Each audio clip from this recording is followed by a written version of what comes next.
Hey guys, so I have a little bit of a creeper over here, but I thought I would take a little video and show you guys what it's like taking care of our chickens out on our land.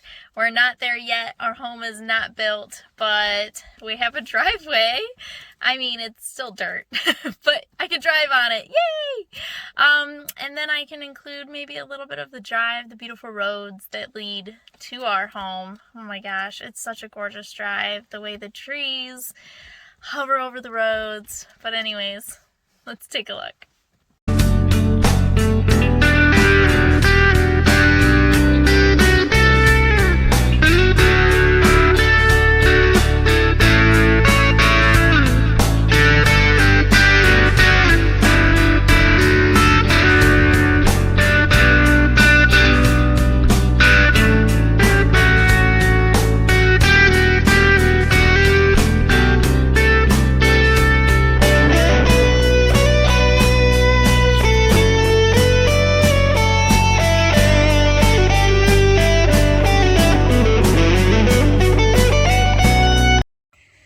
Okay, so I just got to the edge. You can see the road, and this is the edge of the woods. And now we're gonna actually creep down into the woods through this little gap here.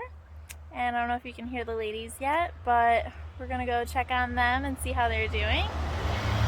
And get them their food and water they need, collect some eggs, and then give them some loves. They always miss me when I'm gone, so when I get back you can hear them, and as I leave you can hear them. So, alright, let's go see how they're doing today. Now you'll notice I'll be looking at the ground a lot as I'm walking because I decided to wear flip-flops today, which was not wise. Going into the woods in flip-flops, goodness. There is poison ivy everywhere, I have come to learn. And also, Tennessee has venomous snakes, which is terrifying. I'm not used to that. So, yeah, so I like to look down as I'm walking. If I'm wearing my boots, I'm a lot more confident, but right now I am wearing flip-flops. Again, not wise. So, we have a little area back here. You can see the stumps. We've made a little seating area. And around here is a little bit open. This is like one of the few open spots that we have so far, because the woods are pretty thick. And you can hear the ladies. Here they are. Let's see. Ladies, say hi. Nikki and Rose are always the noisiest. Very food motivated. So, sorry for spinning the camera so much. Alright, so I'm going to come over here and then I will show you the quail. Now, the quail have not adjusted as well. They weren't flighty at all, but here they are flighty. So, it's very difficult to feed and water them because I'm always afraid that they're going to fly out, which they have. I've been lucky to catch them because catching a quail is so difficult, and we're in the woods, there's many places to hide. One of them actually was very smart and ran and hid in a thing of thorns. So I had to risk her running away as I removed the thorns, or risk stabbing myself. I chose to risk stabbing myself, and it hurt, but my quail is now safe and sound, so that's good. Yeah, I've had a few fly out, and I've had to chase after them, and that's been terrifying to think of losing them. So, let's see. Oh, I thought I saw a frog in the chicken coop. It's not. So I'm just gonna set you here while I feed and water the chickens and quail. So,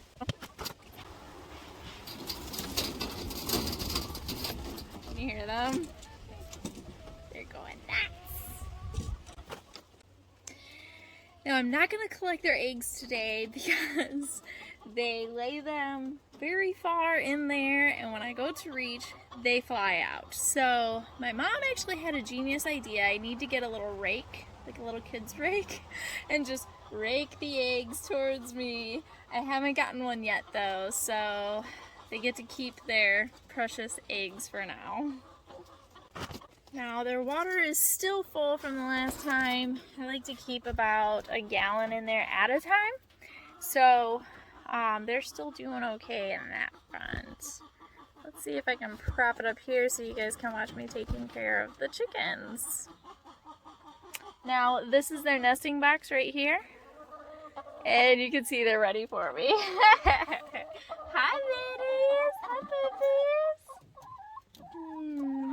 They're so lovey. Oh my gosh.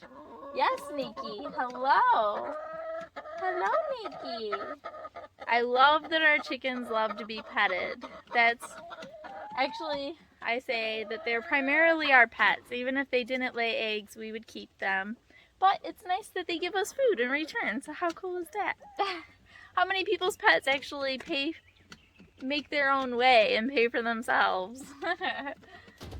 So I'm just gonna give them a few more scoops of food and maybe a little more water just because it's been hot. Honestly, I think that they have plenty. They have over a gallon right now, but I'm gonna add a little more water in there just in case.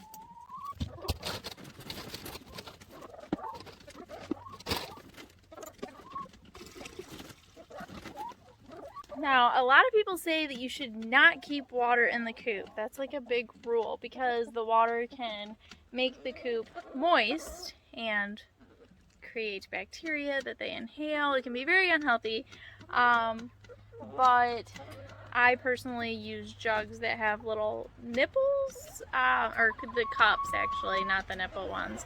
But I use the cups with the levers, so only the amount of water that they're pecking at comes out.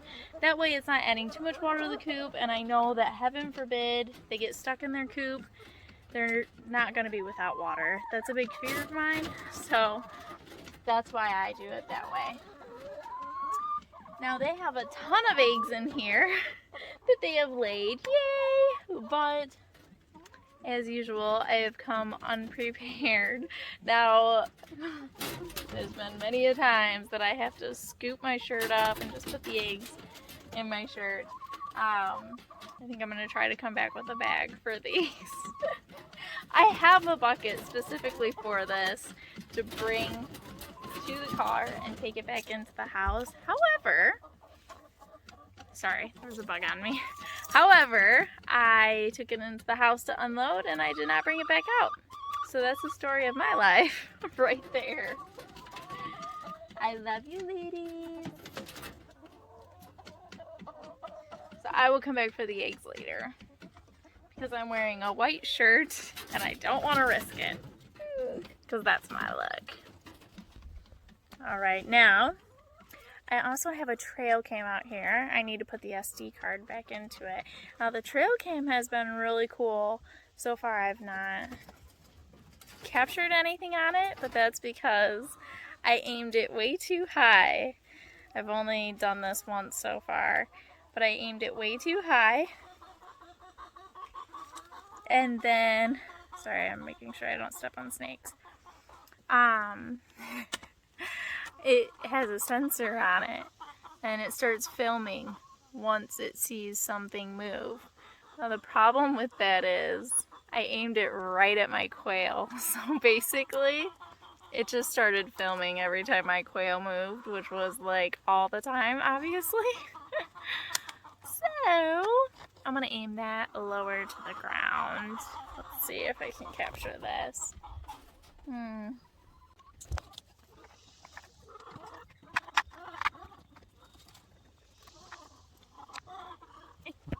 Alright, now that it's lower to the ground, hopefully we'll be able to capture something other than quail.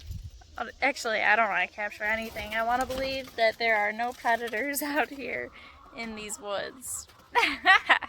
Wishful thinking, I know. Okay, my ladies, Mama's leaving.